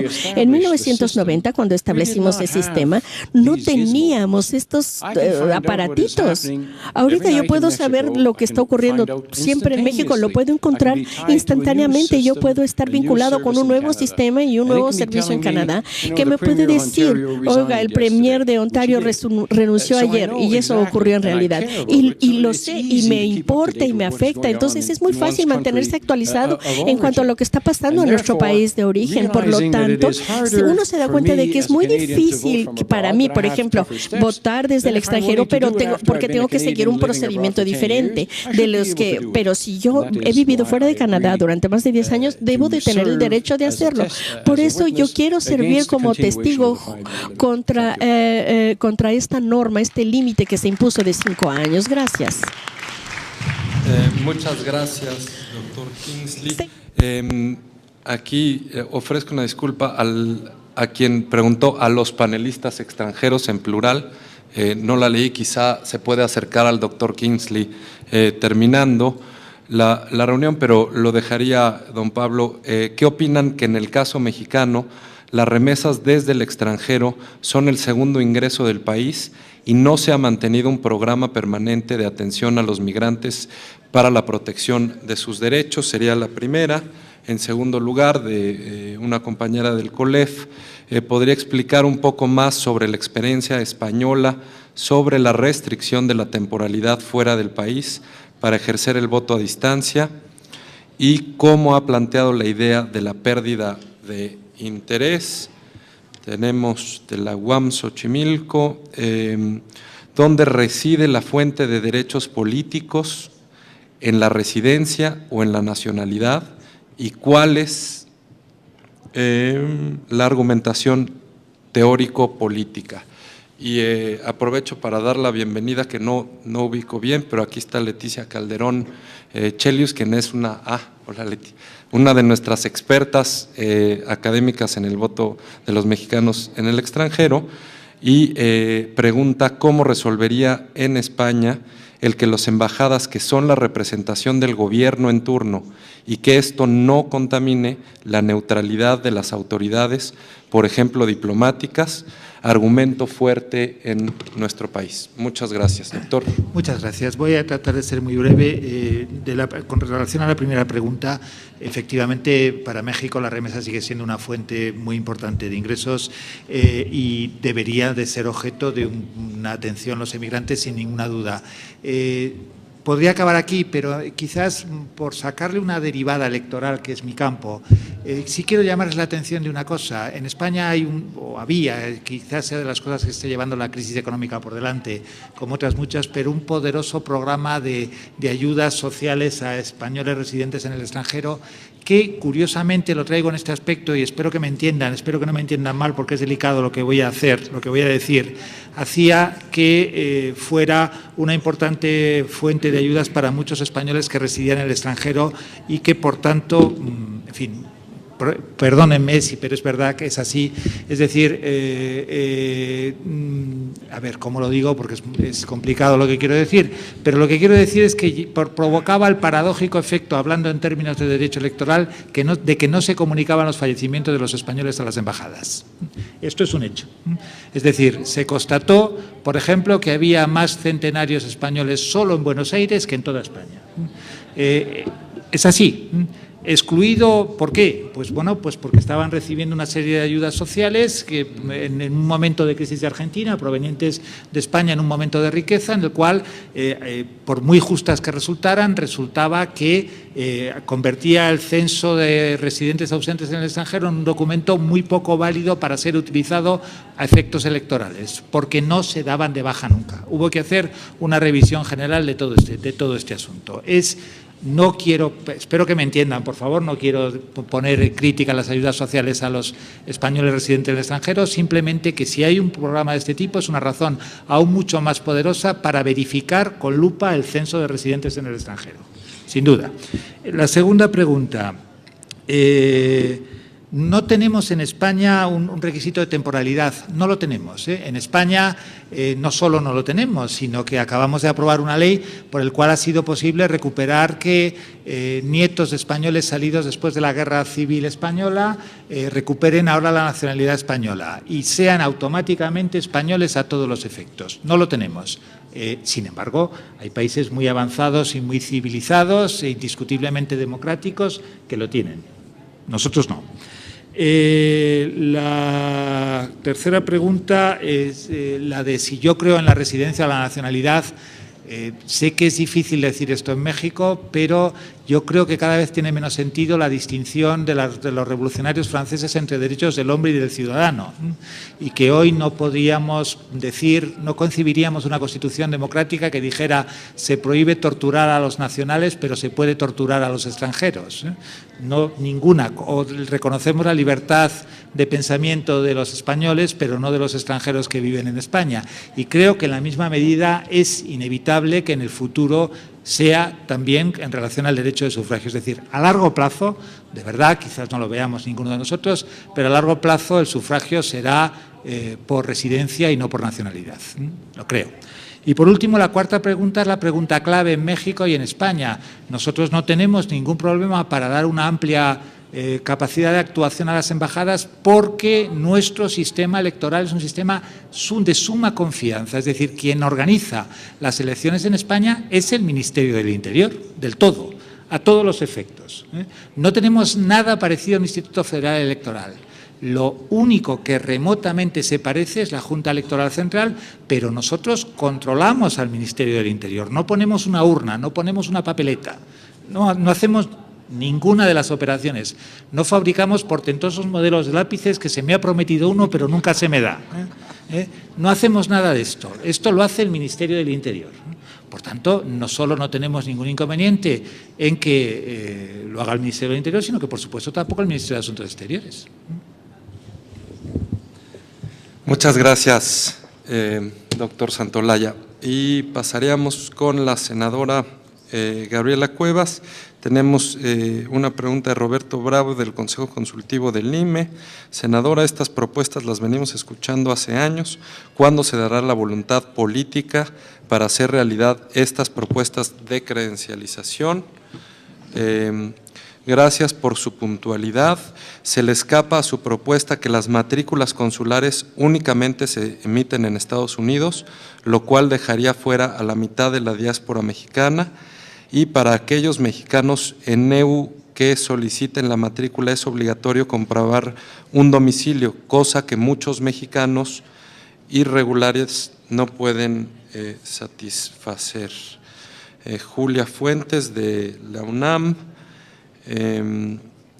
Senadora Cuevas, ¿en qué basa usted que el mexicano migrante quiere regresar a México? Me parece que esto no es uniforme, que hay muchos que más bien quieren quedarse. ¿Y qué opina de los mexicanos que también votan en elecciones en Estados Unidos? No hay, digamos, no hay posibilidad de verificar esto. Y finalmente trata con esta pregunta que es muy interesante, me parece, en el dilema entre la doble nacionalidad y la doble ciudadanía, y si son compatibles o no. ¿No le causa preocupación que el voto en el extranjero defina el resultado de la elección? Esta es una pregunta que no tiene nombre. ¿Y cuántos mexicanos, dice, ilegales tienen acceso a la matrícula consular? Creo que no podemos hablar de mexicanos ilegales. Quizá el visitador Batista ahora nos diga por qué no. Senadora, ¿cree usted que el mecanismo cibernético o informático garantice certeza y legalidad para captar el voto del mexicano en el extranjero?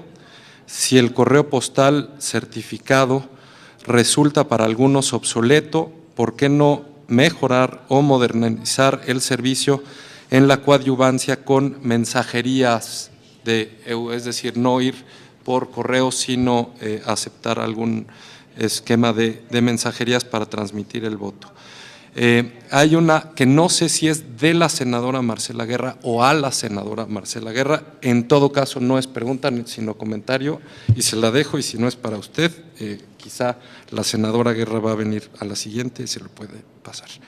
¿Y cree usted viable la implementación de la votación electrónica para elegir presidente desde el extranjero, como se hizo para jefe de gobierno en 2012? Difícilmente va a poder contestar todas en los 5 minutos, entonces si se pasa un par quizá, pero nada más un par, porque ya me están viendo aquí con ojos de pistola. Gracias. Gracias. Muchas gracias por las preguntas. La realidad es que, pues sí, estas propuestas se vienen escuchando desde hace muchísimos años, pero pues al final nuestro sistema, nuestro diseño institucional no ayuda a que se le dé continuidad a las propuestas, ni tampoco a que haya una correcta y eficiente rendición de cuentas. Por ejemplo, pues llevo de senadora mes y medio. Entonces, en esta ocasión, pues sí traigo algunas propuestas que estuve trabajando como diputada, pero la realidad es que la mayor parte de los nuevos legisladores tienen pues muy corta experiencia, y por eso no se avanza con la rapidez que quisiéramos. Yo espero, y eso es, digamos, una expectativa muy personal, que siendo el Senado una institución que dura 6 años, tengamos mucho más capacidad para concretar acuerdos y propuestas tan importantes. Sobre el tema de la documentación, no es tanta la proporción, como lo explicaba en mi ponencia. Realmente el 95% de los que tenemos ubicados como mexicanos en el extranjero residen en Estados Unidos.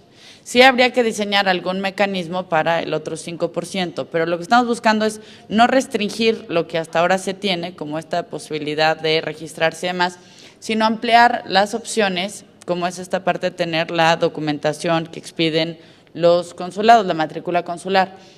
Insisto, si podemos avanzarle con el 95% que son residentes en Estados Unidos, insisto, creo que los avances son buenos. No quiere decir que con esto vayamos a borrar y a quitar lo que sí ha servido en elecciones anteriores. ¿En qué me baso de que el migrante mexicano quiera regresar? Pues en que ya vamos por el 2º año con tasa cero de migración entre México y Estados Unidos. Esto quiere decir que hay mexicanos que están regresando. Tal vez no los millones que se han ido con el paso del tiempo, pero llevamos ya 2 años en el que se ha estabilizado muchísimo el fenómeno migratorio. Probablemente por el freno económico que ha tenido Estados Unidos en su crecimiento, probablemente por el endurecimiento en las políticas migratorias, puede ser por un montón de razones que seguramente las sabrán mejor los especialistas en migración, pero la realidad es que hay mexicanos que ya están regresando a nuestro país. Que también considero muy importante, pues que veamos entonces el tema de fondo, de dónde viene el derecho de un mexicano que se sale de nuestro país y que entonces pueda votar.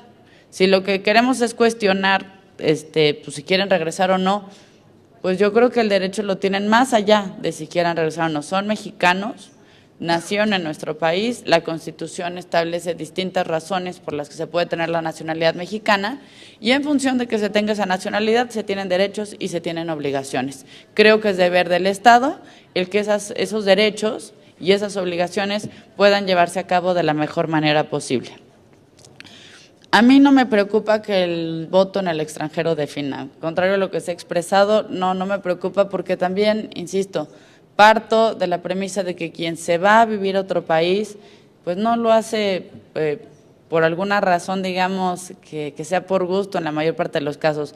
Muchos de los mexicanos que han venido migrando durante años tiene que ver con un asunto de subsistencia, con encontrar un empleo digno, con encontrar mejores formas de hacerle llegar recursos a su familia y, insisto, creo que ese es el grueso de la población de mexicanos. Entonces, creo que tienen derecho a participar, creo que tienen derecho a ejercer, pues, valga los derechos y las obligaciones que le confía nuestra Constitución y si definen, pues que los partidos se pongan a hacer mejores campañas en el extranjero. Hay 40,000 electores, subieron 40,000 electores en el proceso pasado, no creo que 40,000 electores vayan a definir una elección presidencial, pero si así fuere, estarán en su derecho, como sucede con sindicatos, como sucede con organizaciones de la sociedad civil, como sucede con algún estado que pueda tener un número importante de electores. A nadie se le está cuestionando y cada voto cuenta exactamente igual que el otro. El tema de si mexicanos legales o ilegales, miren, la realidad que enfrentan nuestros connacionales en muchos países es sumamente adversa. Tenemos que buscar de qué forma hacerles la vida más sencilla.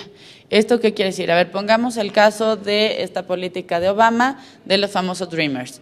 Obama lo que hace es proteger que a los jóvenes estudiantes puedan estar 2 años sin que se les saque del país y puedan trabajar otros 2 años. ¿Qué es lo que necesitan? Documentos. Y expedir o obtener un pasaporte, obtener la documentación no es sencillo. En lo personal, creo que incluso debiera haber hasta una política de subsidios, alguna forma de acercarles esa documentación para que puedan identificarse. Todos los mexicanos tenemos derecho a algún mecanismo para identificarnos. Entonces, creo que ahí hay un reto muy importante en el que debemos avanzar y es en cómo lograr que los mexicanos en el exterior puedan tener mejores papeles, mejores mecanismos de identificación. Sobre los temas de mecanismos electrónicos contra correo certificado, pues el correo certificado tiene y genera gastos. No se trata aquí de hacer toda una política de cómo mejoramos el correo para que puedan votar. Creo que pueden correr las pistas en paralelo.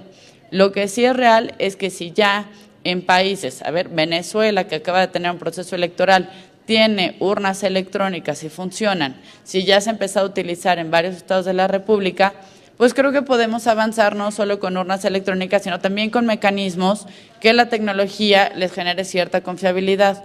Quienes saben de tecnologías y todas esas cosas de las computadoras y los internets y demás, seguramente sabrán mecanismos que no sean hackeables, que no puedan ser intervenidos y que puedan dar la certeza necesaria para agilizar este proceso. Creo que hemos satanizado mucho, hemos generado muchas desconfianzas en torno a nuestros procesos electorales.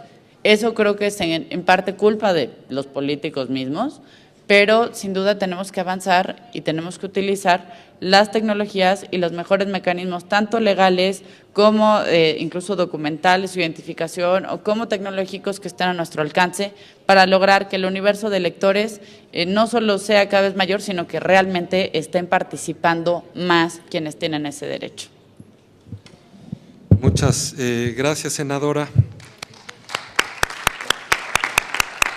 Y bueno, no nos queda más que agradecer la invitación del IFE a Dalia Moreno, del CIDE a Jorge Schiavión y de la UNAM a César Astudillo, todos sus equipos de trabajo. Creo que fue una muy interesante primera sesión y muchas gracias a nuestros panelistas y démosle un aplauso a todos, por favor.